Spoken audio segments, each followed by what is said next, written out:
Hello everybody, Realm Builder Guy here, and welcome back to the channel, and another Victoria 3 Dev Diary, number 31, journal entries. The last two, especially the last one, about user interface, was just a couple of days ago, so hey, let's have another Dev Diary. I'm personally very excited about Victoria 3.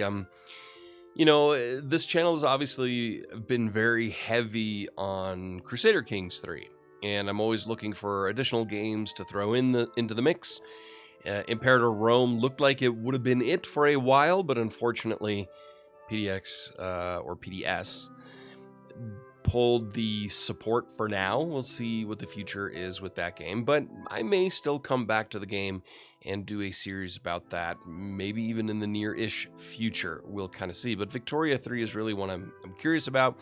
I've also been doing a lot of research, kind of dusting off some of the cobwebs about 19th century history and so on, because of course I will be doing a number of history guides, start guides, and strategy guides for Victoria 3. I've got a whole series planned pre-launch to kind of talk about the world that you will be entering in 1836. So those will be coming in a few months. That's still quite a ways away. So, with that out of the way, let's get into Dev Diary number 31, Journal Entries. Hello and welcome to this week's Victoria 3 Development Diary. My name is Daniel and I'm the Content Design Lead for the project. Today we'll be taking a first look at journal entries. All right, let's take a look at this. Upon the death of King William IV, the personal union between Great Britain and Hanover ended due to different laws of succession. Queen Victoria ascended the British throne, while Hanover was ruled by William's brother Ernest Augustus. This journal entry highlights the imminent end of the union. So, compared to Victoria 2, we've shifted the focus of scripted content away from random event pop-ups towards the journal system. Journal entries fulfill a variety of narrative and mechanical purposes in Victoria 3. They can be optional goals the player can peruse, imminent disasters, anchors for ongoing situations, and much more. You can think of the journal as items on the government's agenda, situations that you can engage with or not, to whatever extent best fits your goals and situation. Perfect. Okay, so when I first saw Dev Diary was going to be about journals and journal entries, I wasn't sure what that meant, if that just meant like note-taking within the game, because some games have that feature that you can put notes in different areas, so I wasn't quite sure where this was going. I'm very excited about this. So you can see this down here. In 1836, Canada was administered by several colonial governments, including Upper Canada, modern Ontario, Lower Canada, modern Quebec, and the Hudson's Bay Company. By the end of our period, they were consolidated into a single Canadian nation. So you can Confederate Canada, Federate Australia, call for women's suffrage.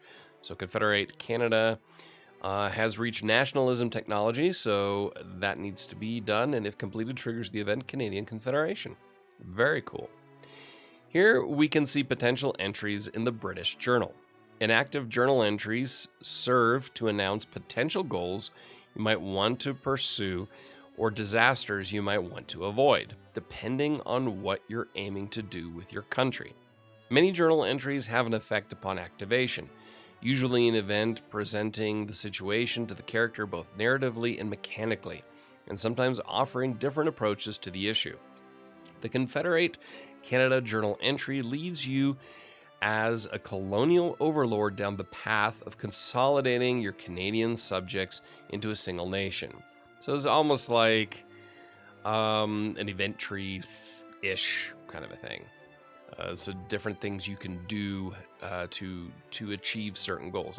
I like this. I mean, we've seen this this is prevalent in pretty much every major grand strategy game, especially with Paradox. It's just framing it a little bit differently here. To begin this process, you'll need to research nationalism, but there are also hidden triggers that determine whether this should appear in your journal as a possibility at all. In this case, the journal entry is potentially available for any country that has Canadian subjects. This means that this content is not exclusive to Great Britain, but available to any country that fits the bill. So maybe an invasion of Canada as the United States? Who knows? This is reflective of our goals for historical content in Victoria 3. We want to avoid arbitrary historical events that occur for specific countries, even when they don't make sense in relation to what's happening in the game.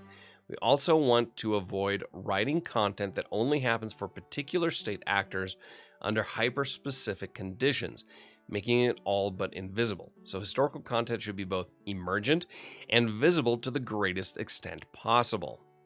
I like that. I mean, it's not procedurally generated, but there's obviously a little bit of that. So it's not completely scripted, so that no matter what event A, B, or C will fire and you will see it. No, it's how the game evolves. So the alt history in Victoria 3 that you will play through, it seems, will be completely different from one playthrough to the next, which makes it very replayable over and over again. So you can't just go through these scripted events and know exactly min-max what to push. I really enjoyed it. As someone who's not a min-maxer, who's not an optimizer or an exploiter or anything like that, that likes to roleplay a nation or a character, this fits exactly my style of play. So here we can see the Ottoman Empire was in a period of steep decline in 1836. Despite attempts to modernize the country, it was not able to retain its dominance and fell to the wayside of history, eventually collapsing to nationalist movements and the machinations of the great powers. In Victoria 3, you have the opportunity to steer history in a different direction. How would an Ottoman resurgence affect the world? I love this, and who knows, maybe this will be one of my very first Let's Play series. Let's see if we can steer the Ottoman Empire back to glory. That'd be kind of fun. Though we certainly do have nation-specific content. Above, we can see that the Ottomans are dealing with the Sick Man of Europe journal entry series. There are quite a few features a journal entry can have. Progress bars can track completion or failure of journal entries based on specific variables. Journal entries can also have a timeout, which might have an effect when it expires. In this case, a very negative consequence for failing to reform the country.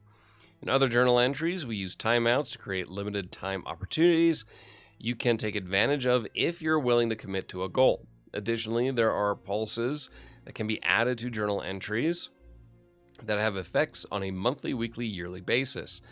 And we can use these to, for example, measure that a set of objectives has been true for a certain amount of time. All of this is entirely written in our scripting language and is therefore extremely moddable. So again, mods. I'd be very curious to see what type of mods come out for Victoria 3, which is really cool. Following the end of the Sakoku era and shogunate rule, Japan modernized rapidly. Major transformation of society and economy proceeded, and the great powers watched with interest. Will you be able to guide Japan towards a prosperous future, striking the balance between modernization and sovereignty? So here we see American military consultants. We welcome them. This is, we talked about this a little bit in the UI. What pops up? While a journal entry is active, various events might occur in your nation. Here, for instance, a modernizing Japan considers an offer of American military consultancy. Active journal entries might also unlock decisions, one-time actions a country can opt to take, or have a multitude of effects and modifiers while they remain in play. The Great Molasses Flood of 1919 saw the city of Boston inundated with treacle due to a burst storage tank. Ooh, that does not sound good. Investing in the safety of your industries is important if you wish to avoid such accidents becoming commonplace. So here you got the Great Molasses Flood in North Carolina in Raleigh, remaining for 90 days. I do like graphic. I mean, the graphics of the game look absolutely fantastic.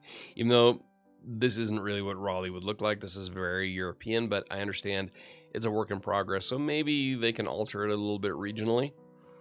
On the topic of events, there are now extremely few pop-up events that immediately demand the player's attention. Events now appear both in the outliner and on the map itself, and can be open and minimized at your convenience. I love the fact that they will also pop in the map so you can visualize where something's happening. Journal entries are a dynamic and versatile system used to represent a wide variety of era-inspired situations and historical content, and to make the game world feel narratively alive. The possibilities for the system are practically even, limitless, and I expect we'll continue to innovate with it for a long time to come. And with its incredible degree of modability, I look forward to seeing the community's own creations as well. So that's it. Next month, we'll be donning our pith helmets and centering our development diaries on the theme of colonization and exploration. So next month this is now the 27th of January, so obviously February is just around the corner. Very curious. Colonization and exploration will be very, very interesting. So journal entries, not exactly what I first thought they were. So this is a very pleasant surprise, is basically how you react to certain historical events and how you can guide your nation in different directions depending dynamically on what you decide to do within the game. I absolutely love this. Let me know your thoughts down in the comments below, how you feel about this versus kind of that more linear pop-up system of historical events that we know from other Paradox games. This seems ultra dynamic and I really, really like it. So if you like it too, hit that like button. And until next time, I'm Realm Builder Guy, and I will talk to you soon.